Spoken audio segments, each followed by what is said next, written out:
Well, good morning. It's Alan Hollander, and welcome to the morning after for January the 29th, 2014. And a good day to Peachlanders and the rest of the world. And if you're in Peachland right now, it's a snowy Peachland. Yes, a very unexpected dump of snow is happening outside our window here, but it is beautiful and gorgeous, and it sure beats the rain. Greetings from snowy Peachland, and we didn't have a show yesterday. I was a little under the weather. Today, a little bit better, but not as well as I'd like to feel. Let's put it that way. But we're soldiering on, and hopefully what we say today will resonate for you, and hopefully will make sense, considering when you got the flu bug, you're not sure if anything makes sense. Just kind of ramble as your brain isn't catching up with your head. So a number of topics, a number of stories behind the headlines today, shall we say. Early this morning, of course, on the wire, Justin Trudeau with a very significant move here in Canada, removing senators from the Liberal caucus. That's one thing that we're going to talk about. Also, a Canadian Muslim group that's demanding an apology from our crime minister. You know, somebody on the internet, they were blogging and they called him the crime minister of Canada. I thought it was rather apropos. At any rate, Stephen Harper and his henchmen once again showing very little compassion for virtually anybody. Veterans included. We'll talk about that. Some deplorable things that are going on with the veterans in this country, Veterans Affairs. I mean, the list just goes on and on with this guy and this government. It boggles the mind. And I talked to somebody yesterday from Ontario who is a retired physician. And, he's literally sickened, quote unquote, with what's going on in this country. And so we all are. And given that we're not prone to palace revolts and overthrowing governments, and nobody, storms the Bastille.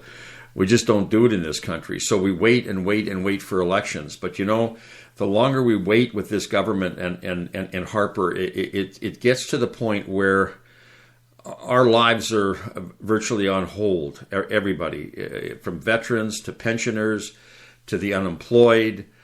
Everybody. And, you watch Obama's speech last night, which, he was forceful. He said, look, I'm going to make these things happen no matter what, all for the good of the people, which whether you share his political beliefs or not, or whether you think perhaps he wasn't the guy that, this when he started off with hope and change and hope and what have you.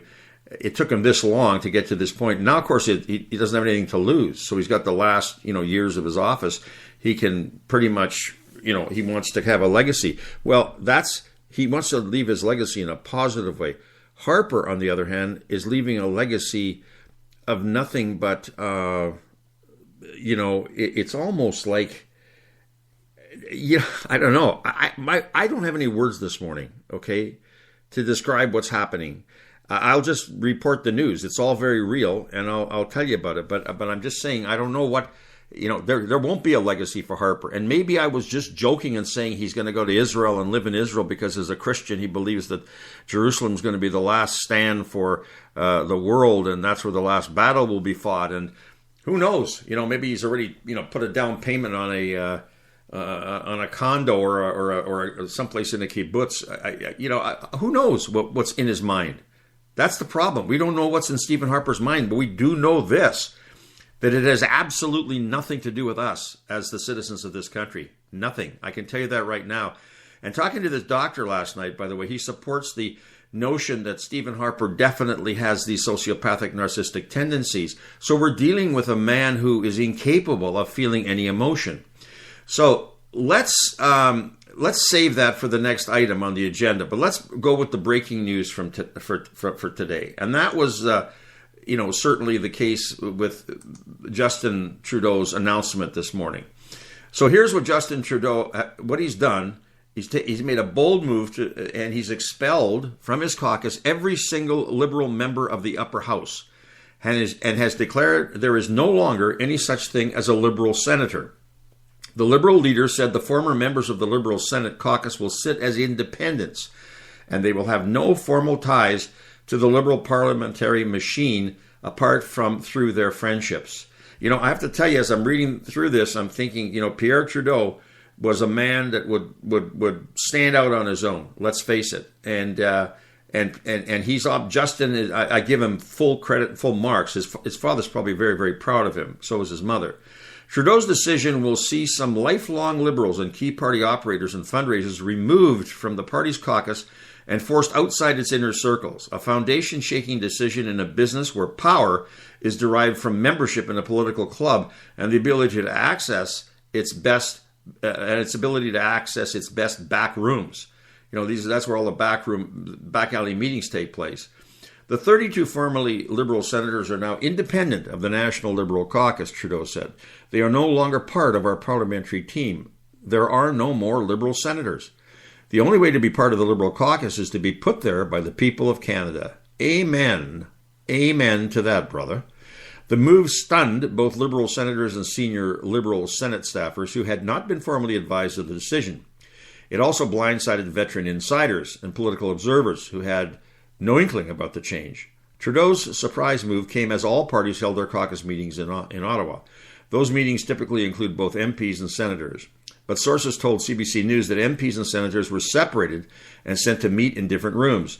Trudeau advised senators of his decision just after 9 a.m. this morning. He is said to have read a copy of his statement to senators. Sources said the senators listened and did not ask many questions. The Senate is broken and needs to be fixed. Amen, Mr. Trudeau. Amen. At a news conference just a few minutes later, Trudeau explained why he had made the decision. The Senate was once referred to as a place of sober second thought, a place that allows for reflective deliberation on legislation, in-depth studies into issues of importance to the country, and, to a certain extent, provide a check and balance on the politically driven House of Commons. It has become obvious that the party structure within the Senate interferes with these responsibilities. Trudeau proposed the Senate should be made nonpartisan to better serve Canadians. Amen. He suggested an open, transparent, nonpartisan process that would see all senators named to the Red Chamber sit as independents. Amen. Instead of being separate from political or electoral concerns, senators now must consider not just what's best for their country or their regions, but what's best for their party, Trudeau said. At best, this renders the Senate redundant. At worst, and under Mr. Harper, we have seen it at its worst. It amplifies the Prime Minister's power. Amen, amen, amen, Mr. Trudeau. Now, what did the Conservatives say about this? Oh, well, golly gee whiz. They were up there in the gallery, and they had to say something. So what they did is they called it a smokescreen. As Trudeau gave his address, some Conservative MPs and senators observed from a balcony overlooking the Commons foyer, probably snickering and shrieking in disbelief. The government dispatched its lead on Democratic Reform Minister of State Pierre Poilievre. I don't know if this is Pierre Putin, the guy who was accused of illegal vote getting in the former election. Oh my God! The list goes on with these idiots. They should be all brought up on criminal charges. Anyways, here's what Pierre Poilievre had to say. Today, Mr. Trudeau announced a smokescreen to distance himself from the Auditor General's report, Poilievre told reporters. Who writes this stuff for these guys? In reality, not only would his senators continue to be unelected and unaccountable, the only change is that they wouldn't attend one caucus meeting per week. That's what he got out of this guy Poilievre. Said Trudeau's proposal for a nonpartisan independent Senate would make the institution worse. Well, what else is he going to say? You think he wants he and Harper want something positive to happen in this country? Something good for us as people? No way, Jose. We are the one party, this is what he said. We are the one party that supports a democratically elected Senate that is accountable to Canadians, he said. Yeah, not only has the Prime Minister named to the upper chamber 4 citizens who were previously elected by citizens in the province of Alberta, the Prime Minister has also asked the Supreme Court for a legal instruction manual.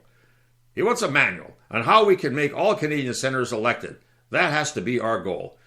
In other words, the 56 senators that he appointed, Harper, on his own, okay, that he appointed on his own, from what this fellow is saying, is that's the process that works.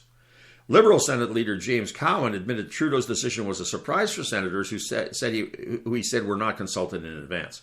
Cowan said senators were becoming increasingly comfortable with the decision the longer they had to think about it. What Mr. Trudeau has courageously done today is to set us free and allow us to do the job we're here to do without any interference of direction from colleagues and other places, Cowan said. So right now there's currently 32 Liberal senators. They sit in the upper house as official members of the Liberal Party and represent the party's positions and political interests. Those senators also sit and vote on Senate committees that do important political work, reviewing legislation. Trudeau said his decision Wednesday will effectively remove his party formally from all the Senate's institutions, including its committees. The former Liberal senators will be asked to decide among themselves how they should be organized and whether they should have a leader in the Senate, as they used to. These proposals, while bold and concrete, are not the final word. They represent our judgment of how far we can go without guidance from the Supreme Court, Trudeau said. If the Supreme Court says more can be done, we are open to doing more. In other words, let's be open and transparent. So, what more can we say? What do the Canadian people have to say about this? Well, they voted on this, and there was a poll taken. And here were the choices. It's a bold step, a good idea. You could vote for that. It's a bad idea. It's meaningless, or not sure. Okay, here are the results. 77% said it's a bold step and good idea. 70% of the people of Canada say it's a good thing. Only 1% said it's a bad idea. And those are probably the guys in the gallery, the conservative, the guys, the yes men in the gallery. 15% said it's meaningless political spin, and only 6% weren't sure. But there you go. 77, almost 80% of the people of Canada think it's a good idea. So amen, Mr. Trudeau. You have my vote. Okay, you now have the vote of thousands of others. I read the blog comments here, and we're looking at people that have said, things like this. Let me see here now. Well done, Justin. Criticism from the Conservative member who defined the root of terrorism as being terrorist is what it is. Meaningless, and I suspect a bit of jealousy. It's been an interesting morning. Trudeau removes all Liberal senators from caucus, and meanwhile, Fantino has an 8-minute meeting with war veterans in order to discuss the closures of regional veterans offices, and tells one of them not to point his finger at him and then leaves. Is anyone else sick of this heartless, disgraceful government? Is there any need to mention the cliche about absolute power? In the States, their leader is giving eloquent, intelligent speeches and addressing the nation regarding the important issues. Our leader is globetrotting to countries who are his business partners, and for all intents and purposes is in absentia almost all the time. And when the going gets tough, he prorogues Parliament. Please, people, get out and vote in the next election. I would like to get back to the point where I can go to another country and have the locals say, hey, it's a Canadian. He's one of the good ones. And amen to that, brother. The blogger is Slipjig. Amen to you. But here's the deal. Why can't we impeach? Why do we have to wait until the next election? Why can't we impeach? I mean, if you're a CEO and you're caught with lying and cheating, programs that don't exist, it's criminal. As Rick Mercer said, they'd be put in jail. Why can't we do the same thing to Stephen Harper and his band of the same cut from the same cloth? Why can't we impeach Stephen Harper? Is there a reason why we can't impeach this man? That's the question I have for all of you. If you have an answer, I mean, I'd love to hear from you. But anyway, now here we go. Let's see. So that was one blogger's comment. And one other fellow that I can't find right now said, He said that he was he was leaning towards voting for Liberal, and he is now. And he was a lifelong Conservative. He will now with Justin Trudeau. And I don't believe that Justin Trudeau was just talking out of the side of his mouth, or he's just a young whippersnapper that doesn't know what he's talking about. I think that we could put our faith in this country with somebody like Justin Trudeau, because we have lost our belief and trust in all these other aged politicians who only know power through corruption. And that's the only way they know. We are at the lowest level of trust of the government and companies since the 1930s, folks. We are at the lowest level of trust. And so I think it's pretty apparent what's happening. So I'm just trying to ramble on here because I'm looking for the other that one blog from that one gentleman. There's at least I'm on the CBC website. There's 3,004 comments. All right, to Justin Trudeau's speech this morning. And all the Conservatives do is point fingers at him because he smokes marijuana. I mean, gee whiz, how? Like the Rick Mercer said, the Conservatives must think we're so stupid that we'll buy all their crap, or that we're just worn out. A guy like Jim Flaherty is going to announce the budget during the Olympics, because the Canadians are going to be watching the Olympics, they're not going to be paying attention to the budget. When he was asked why he picked the middle of the Olympics to do this budget, he said, "Well, it's got to be sometime," with a smirk on his face. I am so tired of these Conservatives. And Harper with a smirk on his face, Jim Flaherty with a smirk on his face, and now the Veterans Affairs Minister with a smirk on his face. Let's go to that story, because that is really interesting too. How, it goes beyond belief. Okay, the veterans who were in Ottawa to lobby against the closing of their regional offices left a brief emotional meeting yesterday with Veterans Affairs Minister Julian Fantino, visibly frustrated and saying they were disrespected. The federal government has already closed one office in Prince George and plans to close 8 more on January 31st. In a news conference, a group of veterans said their Tuesday meeting did not go well. And if you saw the news last night on CTV, you can see why. One of the veterans said, "Do you have any comment or message for Stephen Harper?" And he just said, "Go to hell." Video from the meeting shows Fantino and veterans trading testy exchanges. Ron Clark, a 36-year veteran of the forces, said the meeting was unbelievable, unacceptable, and shameful. The way we were treated is just not right. He demanded that Fantino resign and said he would campaign across Canada against the Conservatives during the next election. Well, join the bandwagon, folks. Roy L'Amour, a Second World War veteran from Thunder Bay, Ontario, called it a damn disgrace that Fantino sent 3 Conservative MPs, Parm Gill, Aaron O'Toole, and Laurie Hahn, to argue for their closures. There are a few things Fantino should be told, L'Amour said. Taught manners is number 1. Number 2, to respect the veterans. And number 3, it's time that he better wake up and give us a break on these things. I can tell you right now that, fish rots from the head down. Leadership by example. These people, Fantino and others, and Jim Flaherty, they all act with total disrespect and disregard for us. Why? Because their leader does. And they follow the leader. So if it's acceptable for them, then they must think it's acceptable. Like I said, fish rots from the head down. Fantino released a statement saying that he and the veterans had a candid conversation during a roundtable, and that meeting with veterans is one of the most important parts of his job. Well, if you don't mind me saying on the air, it is free-range radio, and it's the internet, so who cares about the CRTC?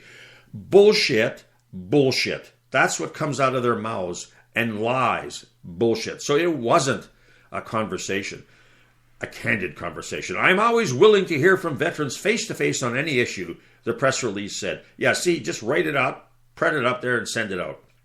Evan Solomon, host of CBC's Power and Politics, said the confrontation will be a public relations problem for a Conservative government that has built its brand on veterans in the military. That's right. They trump out the military anytime they want. Let's show, that press conference could be the beginning of a much more significant debate about how veterans have been treated. Let's see if that's the case, because that's what needs to happen. So, Alban Leclerc said during an earlier news conference Tuesday that he works with veterans in Prince Edward Island as a Royal Canadian Legion service volunteer.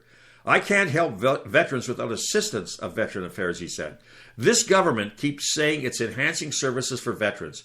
It says these closures will not affect services. Well, I can tell you now that before they started shutting down Charlottetown district offices, a veteran could get a home visit within a couple of days. Now it takes up to 6 weeks. 6 weeks to contact the veteran.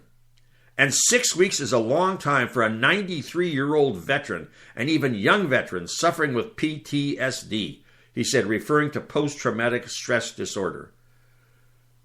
One veteran, excuse me, I'm getting, this flu bug and my throat are catching up. I mean, it's pathetic. But what can I tell you, folks? One veteran who teared up, he was crying as he described what friends were going through as they faced the office closures. I mean, here's a guy, a veteran, who's crying for his friends and what they're going to go through. How ashamed I'm telling you, don't get me started. Offices are set to close now in Corner Brook, Newfoundland, Charlottetown, Sydney, Nova Scotia. If you're listening, and you're listening to us worldwide, of course, these are affecting you in your community. If you're listening to us in Sydney, Nova Scotia, your office will be closed. In Charlottetown, your office will be closed. In Thunder Bay, Ontario, your office will be closed. In Windsor, Ontario, your Veterans Affairs offices will be closed. In Brandon, Manitoba, your offices will be closed. Saskatoon, your offices will be closed. And right here in Kelowna, near Peachland, in the city of Kelowna, your Veterans Affairs offices will be closed on January 31st. Fantino addressed the proposed closures last fall when he spoke in front of the Veterans Affairs Committee. And he says, these offices, they've seen demand drop. And so, yes, they're being closed. Some of these offices have seen demand drop to fewer than 7 visits on an average per day. Numbers, blah, blah, blah, blah, blah, and blah, blah, blah. But this is, again, only part of the story. Now, in locations where Veterans Affairs has never operated before, veterans and their families can visit one of 600 Service Canada sites to get the information they need. Well, guess what? Here's the deal. The government said the services will still be available online. But the website isn't easy to navigate, said Bruce Moncour, a 29-year-old who served in Afghanistan. Moncour said he banks and does other transactions online, but it took him a whole afternoon to figure out the Veterans Affairs site. Moncour described starting an account on the site, then waiting a day for it to be activated, and waiting another week to get the paperwork he requested. Something that I could have gone to the office for that would have taken 10 minutes to get done ended up taking me a week. And that's indicative, too, of what's happening with these closures, is that the service is going to be even slower. I never thought it would be possible, but it is, he said. For those who still want to meet with a caseworker, the closures could mean traveling for hours to get to the nearest office. In question period, Prime Minister Stephen Harper said service will actually increase. It will be... This is how he spins this. This is how he spins it. Out of the mouths of liars comes anything that you will believe. I was told a long time ago when I was running for school board in the municipality of Richmond, a seasoned politician, when I asked them what I should say to the people when I'm running for election, he said, "You tell them what they want to hear." I said, "But isn't that lying?" And he just smiled at me. So there you go. It's okay to lie if you're in politics. It's okay to lie if you're the prime minister, as long as you tell people what they want to hear. New Democratic leader Tom Mulcair suggested this isn't how the veterans see it. No, the veterans are not all here in Ottawa this week to say thanks, Mulcair responded. When our forces are facing a crisis of 8 military suicides in 2 months, there's never been a more important time to maintain those services, Mulcair said. Michelle Bradley, who has worked for Veterans Affairs since 2001, she's been with him for 13 years, said the government has forgotten the sacrifices veterans have made for Canada. That's the person I want to hear from. Michelle Bradley, who's been there in the trenches for 13 years. And she tells us the truth. The government has forgotten the sacrifices veterans have made for Canada. Do you have a conscience, Mr. Harper? No, you have no conscience. Therefore, you're extremely, extremely dangerous to us because we never know what direction you're going to go and we never know where you're going to take this country. So yes, people are exhausted like me from the rhetoric and everything else. They're feeling powerless until the next election. But surely to God, we don't have to wait till he dismantles everything in this country. And then we're left with nothing. And all the money goes to other countries, but it doesn't come to here. Are we going to have to wait for that? For his own zealous beliefs and what it is as a born-again Christian, whatever you want to say? Who knows where he's thinking? We've been forced to put aside our caring, she says, as we watch all of our veterans wait longer to get the support they need and they deserve, she said. Well, here we go. Now we're going to talk about something that just happened on the news also, but it's been since Christmas. Just days after the funeral of a Canadian veteran who died of suicide on Christmas Day, her husband received a letter from Veterans Affairs saying the family must repay a portion of her monthly disability check. The letter, dated January the 9th, after retired Corporal Leona McEachran's husband publicly revealed that her death was in fact a suicide, expresses condolences to the family while asking for a repayment of $581.67. Wow. Yeah. Yeah, that happened. That happened. So, are there going to be more no comments or more lies or rhetoric around that one? But that, I mean, can you imagine? It was on CTV News last night as an exclusive, but I'm sure, I've got the entire article here on our paper site, so have a look at that. I've only got 4 minutes left. I'm going to close out with another puzzling remark made by Mr. Harper and his top spokesperson to the Canadian Muslim group in Canada here.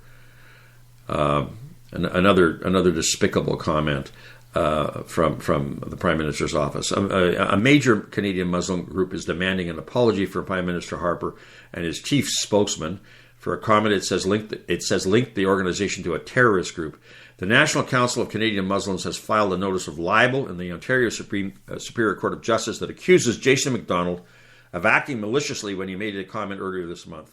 The council had criticized the inclusion of a controversial rabbi in Harper's delegation that went to the Middle East last week. Stevie's new preferred destination. After 6 years, he's found friends in Israel, and I said to you, "Hey, I'm one of the ones in support of the country of Israel, obviously for obvious reasons." But this is where Harper's focusing. This is where I told you he needs a pat on the back from somebody, so he got it from Netanyahu, who used him for his own political reasons. But rather than responding to our legitimate concerns, the PMO's Director of Communications attacked us and attempted to smear our name by claiming NCCM had documented ties to a terrorist organization such as Hamas. The Council's Executive Director, Ishan Garde, I hope I'm pronouncing that correctly, told a news conference on Tuesday, "Nothing could be further from the truth. We will not let the PMO's false statement stand." The Council says McDonald's comment was a deliberate attempt to discredit the group, and Harper is responsible for the words uttered by his spokesman. And guess what? He's got more spokesmen out there speaking on his behalf, throwing them under the bus. He's staying out of the target area. Big time. The libel notice is the first step in what could become a formal lawsuit. The Prime Minister's office responded tersely. "As this matter may be the subject of litigation, we have no further comment." Oh, don't you just love that line when people say that to you? No comment. Just cuts you off at the pockets. Anyways, speaking of comments, we are done. Our time is just about up. So I want you to stay tuned now for Paul Harvey and the rest of the story. I'm done. I'm ranted enough. My voice is gone. Deep breath. Get over this flu bug. Be back tomorrow. Hopefully feeling a lot better. Stay tuned for the rest of the story with Paul Harvey. Just click on the link below and you will get to listen to Mr. Harvey. Have a great day. We'll see you all tomorrow. Bye for now.